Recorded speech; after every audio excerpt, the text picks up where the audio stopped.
बिस्मिल्लाहिर्रहमानिर्रहीम। अस्सलाम वालेकुम डियर स्टूडेंट्स। लैब नंबर 1 हमारा कोर्स है CSE 371 डेटाबेस सिस्टम्स 1। और आज हमने डिस्कस करना है कि हमने लैब्स में कौन कौन सी चीज़ों को पढ़ना है।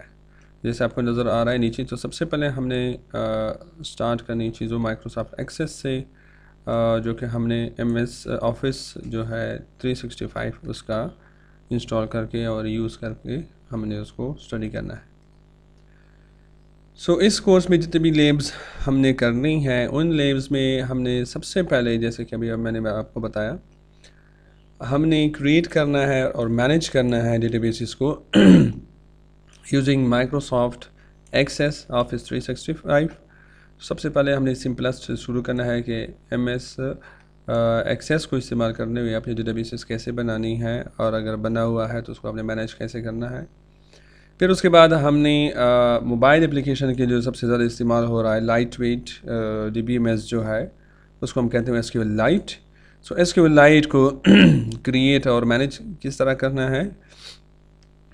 फिर हमने आगे बढ़ते हुए हमने जाना है कि जब हम प्रोफेशनल या कमर्शियल लेवल पे कोई डेटाबेस वगैरह बनाते हैं, तो उनके रिक्वायरमेंट्स लेके हम उसको सबसे पहले डेटा मॉडल करते हैं, और डेटा मॉडलिंग करने के बाद फिर हम डेटाबेस का डिज़ाइन बनाते हैं, राइट। उनके लिए आपको कंप्यूटर एडेड सॉफ्टवेयर इंजीनियरिंग के टूल्स वगैरह यूज़ करने पड़ते हैं।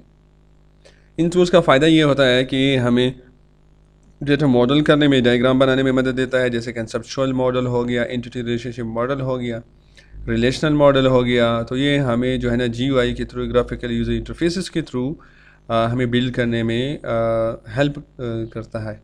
तो वो टूल्स हम पढ़ेंगे कि किस तरह हम टूल्स को इस्तेमाल करते हुए डेटा मॉडल करते हैं और डेटाबेस की लॉजिकल एंड फिज़िकल डिज़ाइन करते हैं, राइट। वो उसकी हम कर लेते हैं, और एडमिनिस्ट्रेशन किस तरह करते हैं। फिर उसके बाद जब आपका डेटाबेस का लॉजिकल डिज़ाइन हो जाता है, फिर आप हमारा लास्ट स्टेप जो होता है, फिर हमने डेटाबेस को इम्प्लीमेंट करना होता है। कमर्शियली जो सबसे ज़्यादा इस्तेमाल हो रहा है डेटाबेस DBMS, उनमें से एक जो है वो ओरेकल है। 12C एंड 19C उनकी वर्जन्स है। C stands for cloud. 19 का मतलब है ईयर 19 में उसके आया है। अब हमने उसका लेटेस्ट वर्जन देखना होगा, 20 है या 21 जो भी आया हुआ है। तो ओरेकल की SQL को हमने, जिसका क्यूरी लैंग्वेज है, उसको हमें इस्तेमाल करना है डेटाबेस को इम्प्लीमेंट करने के लिए। फिर जैसे कि यहाँ पर आपको नज़र आ रही है, एडवांस डेटाबेसेस और एडवांस टॉपिक्स ऑफ डेटाबेसेस, ये ऑप्शनल है, टेंटेटिव है। इसकी वजह ये है कि ये डिपेंड करता है टाइम पे। अगर हमें टाइम मिल गया सेमेस्टर में, तो हम ये देखेंगे कि जो क्लाउड मैनेज डेटाबेसेस होती है, जैसे माइक्रोसॉफ्ट हमें प्रोवाइड कर रहा है एजोर, माइक्रोसॉफ्ट एजोर SQL डेटाबेसेस, तो हम ये देखेंगे कि एजोर पे आपने SQL डेटाबेसेस में अपना अकाउंट किस तरह बनाना है, और आपने उसको किस तरह यूज़ करना है, उसमें अपना डेटा किस तरह मैनेज करना है। फिर उसके बाद जैसे कि हमारे पास NoSQL डेटाबेसेस आ रही हैं, तो उसमें डेटा स्ट्रक्चर नहीं होता, अनस्ट्रक्चर्ड डेटा होता है। तो उसके लिए हमें जो मोस्टली दो डेटा फॉर्मेट्स इस्तेमाल होते हैं, उसको हम कहते हैं JSON एंड XML। अगर टाइम मिल गया तो हम इनकी डेटा फॉर्मेट्स को भी पढ़ेंगे कि XML और JSON क्या चीज़ होती है। और इन दोनों फॉर्मेट को इस्तेमाल करते हुए आपके NoSQL डेटाबेसेस जो ज़्यादातर इस्तेमाल होते हैं, उसको हम MongoDB बोलते हैं, और दूसरा हमारे पास है AryngoDB। तो हम ये जो डिपेंड करता है किस चीज़ पे, टाइम पे। अगर हमें टाइम मिल गया या हमें वर्कशॉप के लिए टाइम मिल गया, तो हम इन एडवांस टॉपिक्स को पहले ये सारी चीज़ें करने के बाद, इम्प्लीमेंट करने के बाद, ये जो ऑप्शनल टॉपिक्स हैं, फिर हम इसको पढ़ेंगे कि आप किस तरह उसको कर सकते हैं। या फिर हम ओरेकल की एडमिनिस्ट्रेशन, जिसमें हम यूज़र मैनेजमेंट, उसकी सिक्योरिटी, उसका बेसिक, उसका बैकअप वगैरह जो होती है, उसकी स्प्लिटिंग कैसे होती है, पार्टीशनिंग वगैरह, वो हम पढ़ेंगे। लेकिन ये सारी चीज़ डिपेंड करती है कि आपको हमें सेमेस्टर में आप कितनी चीज़ों को ग्रैब करते हैं, कैसे ग्रैब करते हैं। और अगर टाइम ने इजाज़त दीजिए, टाइम हमें मिला तो हम कर लेंगे। कुछ जो पॉपुलर डेटाबेसेस हैं, जिनके नाम, लोगोज़ आपको पता होना चाहिए कि ये ओपन सोर्स हैं या कमर्शियल हैं, या ये किस कंपनी ने बनाई हुए हैं। SQL लाइट, ये उसकी लोगो है। ओरेकल, PostgreSQL, ये इसका आइकन है। DBSM, TurboDB, MySQL, ये अपाची का है MySQL, और ये ओपन सोर्स है। SQL सर्वर जो है माइक्रोसॉफ्ट SQL सर्वर, ये माइक्रोसॉफ्ट का है। और माइक्रोसॉफ्ट SQL एजोर SQL, ये क्लाउड बेस पे है। एलिवेट DB है। इसके अलावा मारिया DB है, कोच DB है, आपके डिफरेंट मोंगो DB है। वो सारे आपकी कौन सी चीज़ें हैं वो आपके पास NoSQL डेटाबेसेस के लिए है। तो कम से कम आप लोगों को डेटाबेस से रिलेटेड जो सॉफ्टवेयर DBMS हैं उनके नाम लोगों समझ आनी चाहिए कि वो कौन सी है, right. And this is Firebase, और एक जो आपका नज़र आ रहा है वो फायरबेस वगैरह भी आ सकती हैं। ओके जी, सो स्टार्ट करते हैं MS एक्सेस से। सो MS एक्सेस माइक्रोसॉफ्ट एक्सेस है, ये ऑफिस 365 का हम यूज़ करेंगे। ये जो है ये डेटाबेस मैनेजमेंट सिस्टम है, DBMS है। लेकिन ये कौन सा DBMS है? DBMS का मेन मकसद जो होता है डेटा को स्टोर करना होता है। अब स्टोरेज कैसी होगी वो स्टोरेज स्ट्रक्चर के बेस पे डिपेंड करता है। सो यहाँ पर डेटाबेस से पहले एक वर्ड लिखा गया है रिलेशनल। रिलेशनल का मतलब होता है टेबल, कि जब आपका डेटा टेबल के फॉर्म में क्या करता है, शो होता है, तो फिर या स्टोर होता है, राइट। फिर हम उसको ये बोलते हैं कि ये relational database management relational database है, रिलेशनल डेटाबेस मैनेजमेंट सिस्टम है, राइट। सो आपकी स्टोरेज पे डेटाबेस की डिफरेंट टाइप्स होती हैं। सो आज के लेक्चर में हमने ये पढ़ना है लैब में कि MS एक्सेस जो डेटाबेस हमारे पास है उसमें से डिफरेंट ऑब्जेक्ट्स होते हैं, जैसे tables, forms, reports and queries. इनका काम क्या होता है और ये कैसे चीज़ों को स्टोर करते हैं या किस काम के लिए इस्तेमाल होते हैं। फिर हमने MS एक्सेस का ग्राफिकल यूज़र इंटरफेस सीखना है, फेमिलियरिटी होनी है। फिर हमने कुछ टास्क करने हैं कि MS एक्सेस को इस्तेमाल करते हुए आपने कोई ब्लैंक डेटाबेस किस तरह बनाना है, उनको क्लोज़ किस तरह करना है, और फिर आपने एक एग्जिस्टिंग डेटाबेस को ओपन कैसे करना है, राइट। सो ये चीज़ हमने पढ़नी है। तो सबसे पहले जैसे कि स्ट्रक्चर आपको नज़र आ रहा है कि ऑब्जेक्ट्स, आपको 4 ऑब्जेक्ट्स नज़र आ रही हैं। एक को हम कहते हैं टेबल, दूसरे को हम कहते हैं फॉर्म्स, रिपोर्ट्स एंड क्यूरीज। तो टेबल से स्टार्ट करते हैं। ये टेबल का आइकन है, ये आपको समझ आना चाहिए कि ये टेबल और ब्लू कलर का, तो उसको ये टेबल को शो करता है। ये इसी तरह थोड़ा सा इंटरफेस जो आपको नज़र आ रहा होगा वो थोड़ा सा पिंक और रेड कलर का, इसको हम फॉर्म्स बोलते हैं। ग्रीन कलर में जो होती है वो रिपोर्ट्स नज़र आती है। और अगेन क्यूरी भी उनकी तरह टेबल की टाइप पे होती है, लेकिन वो थोड़ी सी कलर में डिफरेंट होती है, ये उनका आइकन होता है। तो स्टार्ट करते हैं सबसे पहले टेबल से। Tables are use to store data. Table data को स्टोर करने के लिए इस्तेमाल होता है। सो MS एक्सेस में डेटा अगर कोई पूछे कि कहाँ पर स्टोर होता है तो उसका जवाब होगा कि वो टेबल में स्टोर होते हैं। So we can say that tables are the storage structure that are used by MS access to store the data. अच्छा जी, यहाँ पर टेबल में तो आपने क्या कर लिया है, डेटा स्टोर कर लिया है। अब डेटा किस किस्म का, एक टेबल में डेटा किस किस्म का स्टोर होगा? It will store a set of related data. इनमें से जो डेटा होगा एक तरह का डेटा स्टोर होगा। यानी अगर आपने स्टूडेंट का टेबल बनाया है तो उसमें तमाम स्टूडेंट्स का डेटा, सिर्फ स्टूडेंट का ही डेटा क्या होगा, स्टोर होगा। फॉर्म्स, अच्छा जी, अब आपने स्टोरेज स्ट्रक्चर बना लिया है कि डेटा आपने टेबल में स्टोर करना है। सो आपके पास टेबल आ गया, स्टोरेज स्ट्रक्चर आपने बना लिया है। अब सवाल पैदा होता है कि आपने कैसे इसमें से डेटा डालना है। सो एक तरीका होता है, इसको हम कहते हैं डायरेक्ट एंट्री, दूसरा हम कहते हैं इनडायरेक्ट एंट्री। सो आप टेबल में डायरेक्ट डेटा इंटर कर सकते हैं, और अगर आप डायरेक्ट, यहाँ पर मैं लिख लेता हूँ डायरेक्ट एंट्री, राइट। सो अगर आप टेबल में डायरेक्ट डेटा इंटर करते हैं, राइट, तो उसको डायरेक्ट एंट्री बोलते हैं। लेकिन अगर आप किसी इंटरफेस के थ्रू आप उसमें से डेटा क्या करते हैं, इंटर करते हैं, तो हम इसको बोलते हैं इनडायरेक्ट एंट्री। तो उसके लिए हम फॉर्म्स इस्तेमाल करते हैं। Forms are used to create user interfaces. ये फॉर्म्स क्या कहते हैं, एक्चुअली ये यूज़र इंटरफेसेस इस्तेमाल करता है ताकि यूज़र को कौन सा पेज इंटरफेस किस तरह वो नज़र आए। किस काम के लिए वो क्या काम कर सकता है? To insert data, to enter data enter करने के लिए, राइट, यानी to add new data, update और मॉडिफाई डेटा को अपडेट और मॉडिफाई करने के लिए, रिमूव डेटा और डिलीट डेटा को डिलीट करने के लिए भी आप फॉर्म इस्तेमाल करते हैं। व्यू डेटा और डिस्प्ले डेटा, डेटा को आप देखना चाहते हैं तो फॉर्म आप बनाते हैं। और सर्च डेटा या डेटा को आपने सर्चिंग करनी है तब भी आपके लिए जो यूज़र इंटरफेस या फॉर्म्स बनाते हैं। सो फॉर्म्स को हम ये कह सकते हैं कि अगर आपने डेटा की इंसर्शन करनी है, अपडेशन करनी है, डिलीशन करनी है या उसको व्यू या सर्च करना होता है तो उसके लिए फिर हम क्या इस्तेमाल करते हैं, फॉर्म्स इस्तेमाल करते हैं, राइट। तीसरी चीज़ हमारे पास है रिपोर्ट्स। अब इन फॉर्म्स के थ्रू टेबल्स में डेटा चला गया है, जब उसमें से डेटा चला गया है अब समटाइम्स हमें डेटा की समरीज या रिपोर्ट्स बनानी होती है प्रिंटिंग पर्पस के लिए या लिस्ट शो वगैरह करने के लिए। So what are reports? Actually reports are used to show data summaries and they are read only.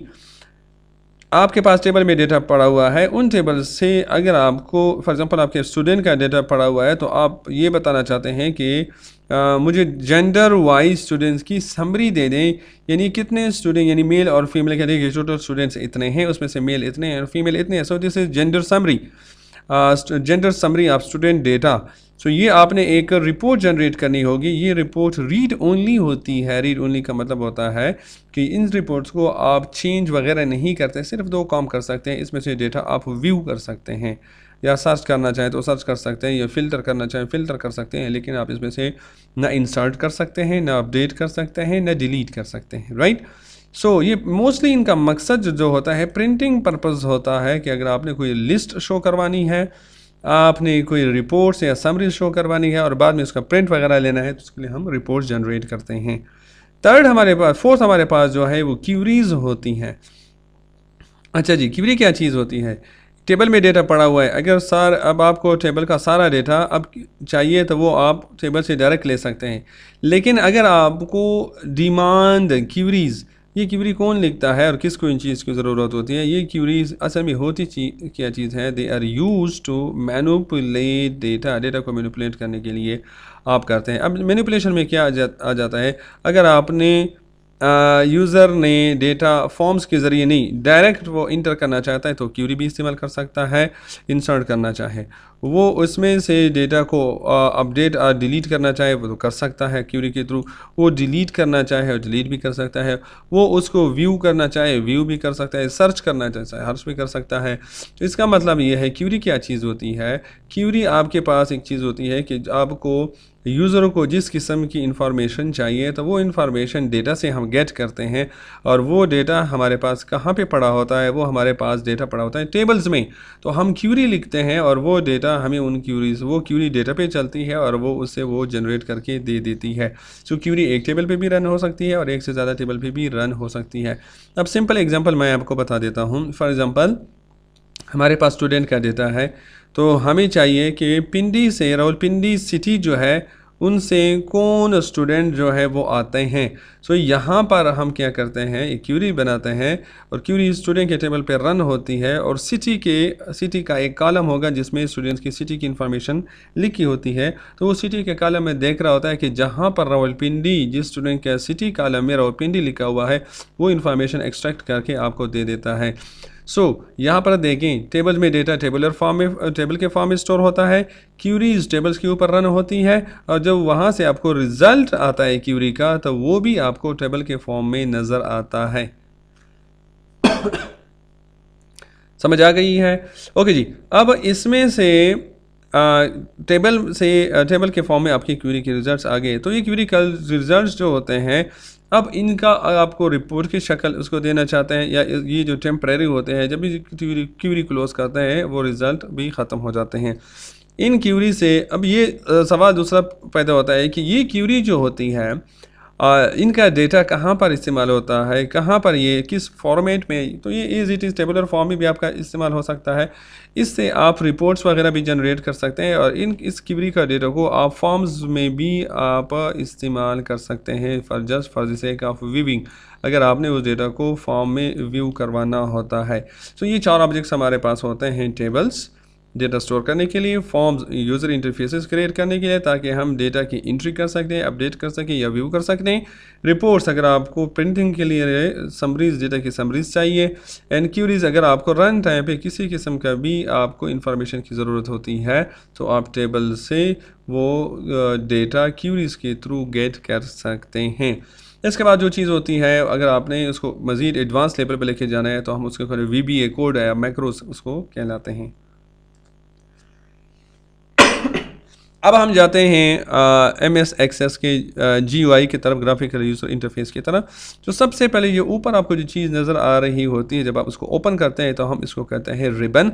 ये रिबन में ये तमाम चीज़ें आपको नज़र आ रही होती है। जैसे यहाँ पर आपको different tabs, file tab, home tab, create, external data, database tools के बाद आता है हेल्प। फिर आपने जो ऑब्जेक्ट्स, ये जो आपको नज़र आ रहा है जिसमें ये आइकन सारे होते हैं, इसको हम क्या बोलते हैं कि ये क्या चीज़ें हैं, ये रिबन कहलाती है, राइट। फिर जो ऑब्जेक्ट आपने ओपन किया होता है, यहाँ पर जैसे शो करा है कि आपने कोई टेबल ओपन किया हुआ है, तो table tools, fields and tables क्या होती हैं, वो उसको यहाँ पर डिफरेंट ऑप्शंस नज़र आते हैं। तो ये ऑप्शन डिपेंड करते हैं ऑब्जेक्ट के ऊपर, जो ऑब्जेक्ट आपने क्या होता है सेलेक्ट किया है, ओपन किया होता है। क्रिएट टेब पे जब आप क्लिक करते हैं तो वो सारे ऑब्जेक्ट्स आपको नज़र आते हैं। जब हम प्रैक्टिकल करेंगे तो ये आपको सारी चीज़ें नज़र आ जाएंगी, राइट। सो ये जो मेन्यूज़ या टास्क एक तरह के होते हैं, उसको हमने डिफरेंट सेक्शंस में डिवाइड किया होता है। जैसे क्लिपबोर्ड, कॉपी पेस्ट वगैरह से रिलेटेड होता है। सॉर्ट एंड फिल्टर, यहाँ से सॉर्टिंग फिल्टरिंग रिलेटेड होती है। ये रिकॉर्ड से रिलेटेड चीज़ें होती हैं। यहाँ पर आपके फाइंडिंग से रिलेटेड चीज़ें, फिर आपके पास टेक्स्ट फॉर्मेटिंग से चीज़ें होती हैं मौजूद। और ये यहाँ पर एरो आइकन आपको नज़र आता है कि मज़ीद आपने इन तमाम चीज़ों को एक्सपेंड करना होता है ग्रुप वाइज में, या सब ग्रुप शो करने होते हैं, तो आप मोर ऑप्शंस के लिए आप यहाँ पर क्लिक कर सकते हैं। Object navigation pane. अब ऑब्जेक्ट नेविगेशन पेन क्या होता है, ये लेफ्ट मोस्ट साइड पे आपको रिबन के नीचे नज़र आता है, और इसको नेविगेशन पेन कहते हैं क्योंकि यहाँ पर जितने भी ऑब्जेक्ट्स होते हैं वो ऑब्जेक्ट्स आपको नज़र आते हैं। जैसे आप नेविगेशन करते हैं, फॉर एग्जांपल यहाँ पर आपको अब जैसे नज़र आ रहा है टेबल्स, तो ये जो नीचे कैटेगरी है, सारी categories, customer, menu items, orders, products, sale items और सेल यूनिट्स, ये आपके पास जितनी भी हैं ये आइकन्स आपको बता रहा है, और कैटेगरी बता रही है कि ये सारे हमारे पास क्या हैं, टेबल्स हैं। नीचे आपको पास नज़र आ रही है, उसको हम कहते हैं क्यूरीज। अब क्यूरीज क्या चीज़ है, ये आपके पास अलग ऑब्जेक्ट्स हैं, तो आपको जितनी भी नज़र आ रही हैं सारे क्या हैं, क्यूरीज हैं। ये शटर है, इसको जब आप क्लिक करते हैं तो ये इसको बंद कर लेता है, जब दोबारा क्लिक करेंगे तो उसको ओपन कर लेता है। सेम ये भी शटर है, इसको एक्सपेंड एंड कोलैप्स कर रहे होते हैं। सो जो भी आपको यहाँ पर जो भी ऑब्जेक्ट ओपन करना होता है तो या शो करना होता है, तो यहाँ पर डबल क्लिक करने से तो वो ओपन हो जाती हैं। अब यहाँ ये जो चीज़ है डॉक्यूमेंट टैब बार, तो यहाँ पर जब आप नेविगेशन बार पे जो भी चीज़ क्लिक करते हैं, जैसे आपने एक क्यूरी ओपन की है, दूसरा आपने टेबल ओपन किया है, फिर आपने रिपोर्ट ओपन की है, ये आपने फॉर्म ओपन किया है, और ये अगेन आपने टेबल ओपन किया हुआ है, राइट। सो उसके आइकन से पता चला है। सो यहाँ पर जो भी चीज़ आपकी ओपन होती है वो इस चीज़ पे रिबन के नीचे और नेविगेशन पेन के राइट साइड पे ये सारी चीज़ें आपको नज़र आ रही होती हैं। इसके बाद है रिकॉर्ड नेविगेशन बार। ये जो आपको जो चीज़ आपकी ओपन होती है उसके नीचे, ऑब्जेक्ट के नीचे ये लिखा ये चीज़ नज़र आती है आपको, इसको रिकॉर्ड नेविगेशन बार कहते हैं। रिकॉर्ड में से आगे पीछे जाना। सो यहाँ पर अगर आप सबसे पहले इसको देख लें तो यहाँ पर मेंशन है 9 ऑफ 194। ये आपको बता रहा है कि आपके पास टोटल रिकॉर्ड्स 194 है, यानी जो टेबल आपने ओपन किया है उसमें नंबर ऑफ़ रोज़ 194 है, और करंटली आपने रो नंबर 9 को या रिकॉर्ड नंबर 9 को क्या किया है, शो किया हुआ है। यहाँ पर जो बटन है ये आपको प्रीवियस रिकॉर्ड, यानी 9 से है तो फिर 8 में चला जाएगा, और ये जो आपके है ये आपको फर्स्ट रिकॉर्ड पे लेके चला जाता है, ये रिकॉर्ड नंबर 1 पे लेके चला जाता है। ये वाली रिकॉर्ड आपके पास आपको नेक्स्ट रिकॉर्ड पे लेके चला जाता है, अगर 9 है तो 9 से 10 कर देगा, और ये वाली रिकॉर्ड आपको लास्ट पे लेके जाता है तो 194 रिकॉर्ड पे आपके लेके चला जाएगा। और ये आपके पास एरो की के साथ आपका स्टैटिक बना हुआ है, इसका मतलब है न्यू रिकॉर्ड। जब आप इस पर क्लिक करते हैं तो आपके पास एक ब्लैंक न्यू रो उसके लिए टेबल में इंसर्ट कर देते हैं, फिर आप उसमें से डेटा को इंटर करते हैं। इसको इस वजह से इसको कहते हैं रिकॉर्ड नेविगेशन, कि आप रोज़ में से रिकॉर्ड में से अगर आप आगे पीछे नेविगेट करना चाहते हैं तो आप उसमें से इनको बटन्स को इस्तेमाल करते हैं। अगेन रिकॉर्ड सर्च बॉक्स, तो रिकॉर्ड का सर्च बॉक्स यहाँ पर आप देखें राइट साइड पे यहाँ पर एक ब्लैंक था टेक्स्ट बॉक्स था, अब हम उसमें लिखा हुआ है जैंग। जैसे आपको ऊपर नज़र आ रहा है टेबल का कुछ हिस्सा, तो जैसे आप रैंक लिखते हैं और इंटर करते हैं तो उस टेबल में अगर रैंक का डेटा मौजूद है, नाम मौजूद है, मैच हो गया, तो वो चीज़ आपको क्या कर लेता है, शो कर लेता है, फाइंड आउट कर लेता है और आगे से आपको रिकॉर्ड नंबर भी बताता है कि रिकॉर्ड नंबर 137 पे रैंक का डेटा मौजूद है। तो ये सर्च आप टेबल में से, डेटा में से सर्च भी इसके थ्रू कर सकते हैं। बैक स्टेज व्यू, अब बैक स्टेज व्यू किस चीज़ को कहते हैं, जब आप क्लिक फाइल टैब, फाइल पे जब आप क्लिक करते हैं मेन्यू पे, ठीक हो गया, तो ये आपको इस तरह के पेज पे लेके चला जाता है, बैक स्टेज पे चला जाता है। इसको बैक स्टेज व्यू बोलते हैं। इस बैक स्टेज व्यू में जब आप होम पे चले जाते हैं तो ये आपको बताता है न्यू ब्लैंक डेटाबेस, क्या आपने ब्लैंक डेटाबेस बनाना है, या ये आपके पास जो दूसरे नज़र आ रहे हैं ये आपके पास टेम्पलेट्स पड़ी हुई हैं कि आपने इन टेम्पलेट से कोई डेटाबेस बनाना है, या नीचे आपके पास अगर देखें ये आपको बता रहा है कि आपने रिसेंटली क्या क्या काम किया हुआ है। अब आप इसमें से न्यू करना चाहते हैं, न्यू डेटाबेस ओपन करना चाहते हैं, इंफॉर्मेशन लेना चाहते हैं, उसको सेव एज करना चाहते हैं, प्रिंट करना चाहते हैं, या उसको क्लोज़ करना चाहते हैं डेटाबेस को, तो ये सारे ऑप्शन आपके पास मौजूद है। अगर आप अकाउंट्स वगैरह पे जाते हैं तो ये आपको बताता है कि आपने जो लॉगिन किया है वो काइंड उसकी क्या इन्फॉर्मेशन है, जहाँ जैसे अगर आप इसको दे सकते हैं मैंने इसको लॉगिन किया हुआ है। अगेन अगर आप उस पर फीडबैक देना चाहते हैं तो आप फीडबैक भी दे सकते हैं। और ऑप्शंस जो होते हैं कि इस DBMS से रिलेटेड आपने एक्सेस को डिफरेंट ऑप्शंस होती हैं वो किस तरह आपने करनी है, ऑप्शन सेट करनी है, वो चीज़ें आपको नज़र आती हैं। अब प्रैक्टिकल वर्क, अभी हमारा जो काम स्टार्ट होना है, तो अभी हमने क्या करना है, एक ब्लैंक डेटाबेस बनाना है, फिर उसको क्लोज़ करना है, और थर्ड टास्क हमारे पास है, फिर हमने दोबारा उसको ओपन करना है, राइट। सो समरी क्या होगी कि आज के इस लैब में हमने पढ़ लिया कि टूल्स एंड सॉफ्टवेयर हमारे फ्यूचर की लैब्स में क्या है, लैब्स में इस्तेमाल होंगी। MS एक्सेस के डेटाबेस के ऑब्जेक्ट्स क्या हैं, और MS एक्सेस का ग्राफिकल यूज़र इंटरफेस क्या है, और MS एक्सेस में न्यू डेटाबेस कैसे क्रिएट करते हैं, फिर उसको क्लोज कैसे करते हैं, फिर एग्जिस्टिंग डेटाबेसेस को फिर आपने अगेन क्या करना है, ओपन कैसे करना है, राइट। ओके जी, अब हम उसकी तरफ जाते हैं, डेटाबेस की तरफ।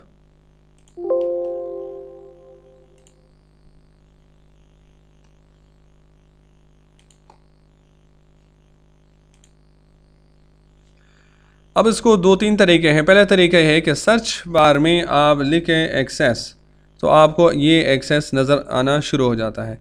अनदर थिंग, अगर आप स्टार्ट पे जाते हैं, यहाँ पर भी आप देखें, यहाँ पर भी एक्सेस आपको नज़र आता है, उधर से भी आप कर सकते हैं राइट क्लिक। तीसरा तरीका क्या है कि आप यहाँ से राइट क्लिक करें, यहाँ पे न्यू करें, और न्यू करने के बाद आपको MS एक्सेस डेटाबेस नज़र आता है, तो इधर से भी आप कर सकते हैं।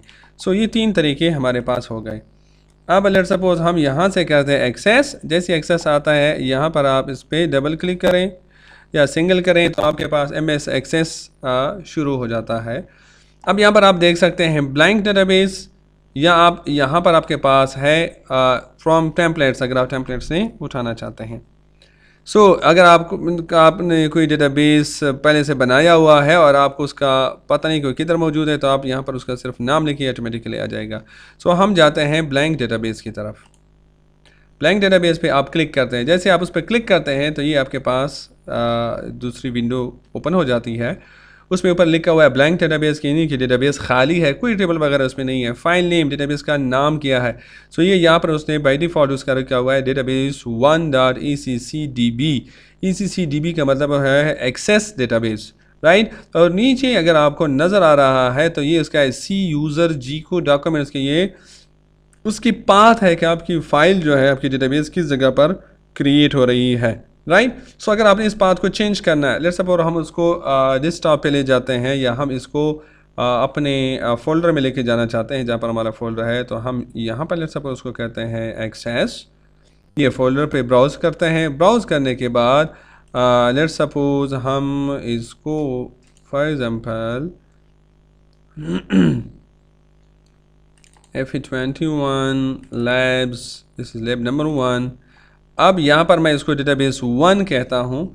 अब यहाँ पर नीचे अगर आप देखते हैं माइक्रोसॉफ्ट एक्सेस 2007 से लेकर 2016 तक, तो उनका ECCDB ये उसके एक्सटेंशन है। तो अगर आपका MS एक्सेस इस्तेमाल कर रहे हैं 2007 से लेकर 2016 तक कोई भी वर्जन, तो उनकी जो एक्सटेंशन होगी वो ACCDB होगी। अगर आप इससे कोई पुराना इस्तेमाल करना चाहें 2007 से नीचे यानी 2000 वाला, तो उसका फॉर्मेट है, उसकी एक्सटेंशन है MDB से बनता है माइक्रोसॉफ्ट डेटाबेस। ये अगर आपने 2002 से या 2003 तक लेके जाना है तो उसकी भी MDB है, राइट। क्योंकि हमने लेटेस्ट इस्तेमाल करना है तो इसका ACCDB, उसका नाम हमने लिख लिया है डेटाबेस 1.ACCDB। हम ओके करते हैं। जैसे आप ओके करते हैं तो यहाँ पर आप देख सकते हैं कि यहाँ पर उसका पाथ जो है ना वो चेंज हो गया है, राइट। आप उसका नाम चेंज करना चाहें तो नाम भी चेंज कर सकते हैं और ये आ गया। क्रिएट पे हम क्लिक करेंगे तो थोड़ी देर बाद आप देखेंगे कि आपके पास ये वाली स्क्रीन नज़र आनी शुरू हो जाती है, राइट। सो यहाँ पर ऊपर उस फाइल का नाम लिखा होता है डेटाबेस 1, आगे लिखा होता है कि ये डेटाबेस है और आगे उसकी फुल पाथ लिखी होती है और फॉर्मेट भी है कि किस फॉर्मेट में है और आगे लिखा होता है कि ये MS एक्सेस में बना हुआ है। ऊपर अकाउंट यूज़र का नाम है जो लॉगिन है, राइट, कि वो किस चीज़ पे लॉगिन है। अनदर थिंग, अब जैसे आपको बताया था मैंने कि ये ऊपर आपको जो चीज़ नज़र आती है फाइल, होम, क्रिएट, डेटा वगैरह, ये सारी आपके पास क्या चीज़ें नज़र आ रही हैं, इसको रिबन बोलते हैं। क्या चीज़ बोलते हैं? इसको रिबन बोलते हैं। अगर आपने यहाँ से इसको देख लिया था पहले ये चीज़ें, तो ये सारे रिबन में आती हैं। ये लेफ़्ट साइड पे आपको जो ये चीज़ नज़र आ रही है जहाँ पे लिखा हुआ है ऑल एक्सेस ऑब्जेक्ट्स, फिर नीचे लिखा हुआ है टेबल्स वगैरह, ये देखें ये उसका नेविगेशन पेन है और यहाँ पर इसको वर्किंग एरिया बोलते हैं। यहाँ पर जो ओपन है, जैसे यहाँ पर डबल क्लिक टेबल 1 पे किया है, बाय डिफ़ॉल्ट आपको ये टेबल 1, क्योंकि डेटाबेस में एक्सेस में डेटाबेस में डेटा स्टोर करने के टेबल चाहिए होता है। जब तक आप टेबल बनाएंगे नहीं तो आपका डेटाबेस ब्लैंक होगा, राइट। सो ये टैब, एक टैब बना हुआ है, ये डॉक्यूमेंट बार इसको बोलता है कि डॉक्यूमेंट जो ओपन होंगी उनके टैब्स यहाँ पर नज़र आएंगे। आप जिस टैब पर क्लिक करेंगे वही टैब आपको यहाँ पर नज़र आ रही होगी। सो बाय डिफ़ॉल्ट हमारे पास टेबल नंबर 1 वो क्या है, क्रिएटेड है, तो वो यहाँ पर नज़र आ रहा है, राइट। सो यहाँ पर जब आप इस पे शटर पे क्लिक करते हैं तो इसको शटर को बंद कर लेता है और यहाँ पर लिखा हुआ नज़र आ रहा है नेविगेशन पेन। सो जब आप दोबारा क्लिक करते हैं तो वापस ओपन हो जाता है। यहाँ पर आपके पास टेबल्स नज़र आ रही हैं कि ऑब्जेक्ट्स हैं टेबल्स, तो चूँकि एक टेबल 1 है बाय डिफ़ॉल्ट या फिर नज़र आ रहा है, तो ये आपके पास अगर आप उसको ये ऊपर लेके जाना चाहते हैं, कोलैप्स करना चाहते हैं तो ये कोलैप्स हो जाएगा, या कुछ होने के इसका एक्सपेंड करना चाहते हैं तो ये आपको नज़र आना शुरू हो जाएगा। ये नीचे अगर आप देख सकते हैं यहाँ पर लिखा हुआ है, आपको कर्सर नज़र आ रहा है, तो यहाँ पर ये लिखा हुआ है, क्या चीज़ आ रही है, ये है रिकॉर्ड, ये है 1 of 1, पहला रिकॉर्ड है। इसका मतलब है यहाँ पर अगर आप देख सकते हैं तो यहाँ पर कुछ भी नहीं है, खाली है, कोई डेटा नहीं है, तो ये पहला रिकॉर्ड है। क्या चीज़ है ये? रिकॉर्ड, पहली रिकॉर्ड है। सो ये अगर आप फर्स्ट एंड लास्ट, तो पहला रिकॉर्ड फर्स्ट भी है, लास्ट भी आपके पास, नेक्स्ट और प्रीवियस कोई चीज़ नहीं है। और ये आपका सर्च बटन है, अगर कोई चीज़ सर्च करनी है तो वो सर्च कर सकते हैं, लेकिन चूंकि यहाँ पे कुछ नहीं है तो आप कुछ भी सर्च नहीं कर सकते, राइट। ओके जी, अब हमने इसको बैक स्टेज पे जो चीज़ हमने बता रहे थे कि वो क्या चीज़ होती है उधर लेके जाना है, तो हम ये फाइल पे क्लिक करते हैं तो ये हमें बैक स्टेज पे लेके चला जाता है। उसी तरह हमारे पास ये होम पे जब हम जाते हैं तो ये न्यू डेटाबेस, वो ब्लैंक डेटाबेस वही पड़ा हुआ है, टेम्पलेट्स पड़ी हुई है। अब रीसेंट, जो मोस्ट रीसेंट होती है वो चीज़ें हमें नज़र आ रही है, जैसे अभी हमने बनाई है डेट मॉडिफाइड कब डिफाइन के 2 मिनट से गो, और इसका नाम डेटाबेस 1 ACC, और ये किस जगह पे पड़ा हुआ है हो वो सारे हमारे पास वो चीज़ें मौजूद हैं।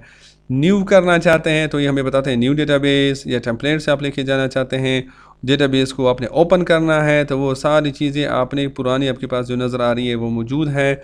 आपने इसके मुताल्लिक इन्फॉर्मेशन लेनी है तो फिर ये आपके पास मौजूद है। इन्फॉर्मेशन में क्या आता है, आपने डेटाबेस को कॉम्पैक्ट करना है या आपने डेटाबेस को इनक्रिप्ट करना है पासवर्ड से, उस पर क्लिक करेंगे तो उस पर पासवर्ड लग जाता है। आपने उसको सेव करना है तो सेव करने के लिए फिर आपसे पूछता है कि आपने जब डेटाबेस को सेव करना होगा तो ये आपके पास एक टेबल है, टेबल नंबर 1, तो इसको आपने सेव नहीं किया तो आपको इसको सेव करना पड़ेगा। हम कहते हैं यस, ओके करें तो ये सेव हो जाएगा। अगर आप कैंसिल करते हैं ये टेबल नंबर 1 सेव हो गया है। अब आप इसको क्लोज़ करते हैं तो ये देखें यहाँ पर आपको टेबल नंबर 1 नज़र आ रहा है। ओके जी, सो इसके अलावा हमारे पास था सेव एज। जब आप सेव एज करते हैं तो आपके पास डिफरेंट फॉर्मेट्स नज़र आ रहे हैं कि आपने उसको क्या करना है। आपने उसका MDB बनाना है, आपने उसको एज ए टेम्पलेट बनाना है, आपने उसका इस फॉर्मेट में लेके जाना है, आपने उसको पैकेज करना है, बनाना है और उसको सिग्नेचर, डिजिटल सिग्नेचर अप्लाई करने हैं। आपने उसका ACCDE एग्जीक्यूटेबल उसकी फ़ाइल बनानी है जो कंपाइल है, आपने इसको शेयर पॉइंट पे लेके जाना है, या आपने इस डेटाबेस का बैकअप बनाना है। जो भी चीज़ करनी है ये सारी चीज़ें आप करेंगे और फिर उसको सेलेक्ट करने सेव एज़ करेंगे तो ऑप्शन मज़ीद आपके पास आ जाते हैं। और अगर आपने इसको क्लोज़ करना है डेटाबेस, ये क्लोज़, तो जैसे ही आप इस पर क्लोज़ करेंगे तो ये आपके पास क्या आ जाता है, डेटाबेस ये क्लोज़ हो जाएगा। राइट, अभी हम क्लोज़ नहीं करते, अभी हम जाते हैं अकाउंट की तरफ। अब ये अकाउंट आपको ये बता रहा होता है कि आप ये जो आपका अकाउंट है, ये देखिए यूज़र इन्फॉर्मेशन ये उसका है, आपने फ़ोटो चेंज करना है, अबाउट मी साइन आउट करना है, दूसरे अकाउंट पे जाना है, अकाउंट की सेटिंग चेंज करनी है, उसका बैकग्राउंड वगैरह ये सारी चीज़ें आपके पास मौजूद है कि ये किसका है और किस तरह से। जब आप फीडबैक देना चाहते हैं तो वो उस तरह से आप जो भी I like something, I don't like something, I have a suggestion, जो भी आपने चीज़ करनी है। उसके बाद आपके पास ऑप्शंस आती हैं, तो ये ऑप्शंस तमाम MS एक्सेस पे अप्लाई होती है। ये कौन कौन सी चीज़ें आपके पास मौजूद आ रही हैं। सो यहाँ पर जनरल पे जैसे यूज़र नेम, इनिशियल है, बैकग्राउंड क्या है, बला। अच्छा, यहाँ पर जनरल के बाद दूसरा जो है ये है करंट डेटाबेस। तो ये चेंजेस जब आप करेंगे तो ये करंट डेटाबेस पे अप्लाई होंगी। ठीक हो गया, ओके जी। अब ज़रा इसको हम क्लोज़ करते हैं। जैसे ही क्लोज़ करते हैं देखिए आपका डेटाबेस क्लोज़ हो गया है जो आपने ओपन किया था। अब दोबारा हम जाएंगे, उसको ओपन करेंगे तो दोबारा हम जाते हैं फाइल पे जाने के बाद हम जाते हैं होम पे। तो होम पे भी आपका ये रिसेंट का एक टैग है। जब इस पर क्लिक करते हैं तो ये रिसेंटली जो आपने अभी जिस पे काम किया होता है वो टॉप पे नज़र आ रहा होता है। राइट, जैसे हम कहते हैं ACC डेटाबेस 1.ACCDB। दूसरा तरीका ये है, अगर आप ओपन पे क्लिक करना चाहते हैं, आप डेटाबेस को ओपन करना चाहते हैं, तो ये आपके पास डेट वाइज आपके पास चीज़ें आ रही होती है। जैसे आपके पास ये आ रहा है, ये क्या है, टुडे में लिखा हुआ है कि ये आपका पहला था। तो आप इस पर क्लिक करते हैं, जैसे आप उस पर क्लिक करते हैं तो ये आपके पास दोबारा ओपन हो जाता है। लेकिन यहाँ पर आपके पास सिक्योरिटी वार्निंग आती है येलो लाइन पे, और ये आपको बता रहा है इनेबल कंटेंट, कि आप अपनी चीज़ों को इनेबल करें। अगर आप इसको इनेबल नहीं करते तो आपका डेटाबेस रीड ओनली मोड में क्या होता है, ओपन हो जाता है। वहाँ पर आप इंसर्ट, अपडेट, डिलीट कोई चेंजेस नहीं कर सकते, सिर्फ डेटा वगैरह देख सकते हैं। सो जब भी आपने उस पर काम करना होगा तो आपने उसको इनेबल करना होगा। राइट, सो ये चीज़ें आपके पास नज़र आ गई हैं। दूसरी चीज़, अगर आप यहाँ से क्लोज़ करते हैं और आप इसको यहाँ से ओपन नहीं करते, फिर आपने अपने उसी फोल्डर पे जाना है जहाँ पे आपका फोल्डर जहाँ पे ये चीज़ बनी हुई थी lab 1, और यहाँ पर हमारे पास आ रहा है डेटाबेस 1.ACCDB। तो यहाँ पर आप डबल क्लिक करेंगे। जैसे ही आप डबल क्लिक करते हैं तो आपके पास दोबारा वो चीज़ ओपन हो जाती है। ठीक हो गया। तो अभी तक हम यही चीज़ पढ़ रहे थे कि आपने इसको किस तरह ओपन करना है, आपने इसको किस तरह क्लोज़ करना है, और आपने इसको दोबारा फिर ओपन किस तरह करना है। तो ये आपके पास चीज़ें आ रही हैं। राइट, जब आप इस पर डबल क्लिक करते हैं तो ये आपके पास टेबल ओपन हो जाता है। राइट, अच्छा, ये आपके पास होम पे ये चीज़ें नज़र आती हैं। ये आपके पास क्रिएट है। सो क्रिएट मेन्यू में जिस तरह के नाम से ज़ा रहा है कि ये ऑब्जेक्ट्स क्रिएट करने के लिए होता है। सो सबसे पहले यहाँ पर टेम्पलेट्स है, वो हम बाद में पढ़ेंगे। बने बनाए पार्ट्स होते हैं, हम उसमें से ले सकते हैं। दूसरा, अगर आप यहाँ पर देखते हैं तो ये यहाँ पर हमारे पास आ रहा है, इसको हम कहते हैं टेबल्स। तो ये टेबल से रिलेटेड होती हैं, आपने टेबल बनाने होते हैं। फिर क्यूरीज़ होती हैं, क्यूरी किस तरह बनाते हैं उसके मुख्तलिफ तरीक़ाकार हैं। फॉर्म्स है, फॉर्म से रिलेटेड आपके पास चीज़ें मौजूद होती हैं। रिपोर्ट्स हैं, ये आपकी रिपोर्ट से रिलेटेड चीज़ें मौजूद होती हैं। और आखिर में हमारे पास है मैक्रोज एंड कोड। सो अगर आपने कोडिंग करवानी है मज़ीद इसके बैकग्राउंड पे, उसको मज़ीद डायनामिक या इंटरेक्टिव बनाना होता है, तो उसके लिए VB का कोड इस्तेमाल होता है, या बने बनाए आपके पास मैक्रोज मिलते हैं, कोड जो तैयार कोड मिला होता है वो मिले होते हैं, उससे आप करते हैं। सो ये आपके पास वो सारी चीज़ें होती हैं जो आप करते हैं। राइट, सो नेक्स्ट लैब में हमने ये पढ़ना है कि हमने टेबल्स को किस तरह क्रिएट करना है। ठीक हो गया जी। तब तक के लिए इजाज़त चाहते हैं, मिलते हैं इंशाल्लाह नेक्स्ट लैब में। थैंक यू सो मच, अल्लाह हाफिज़।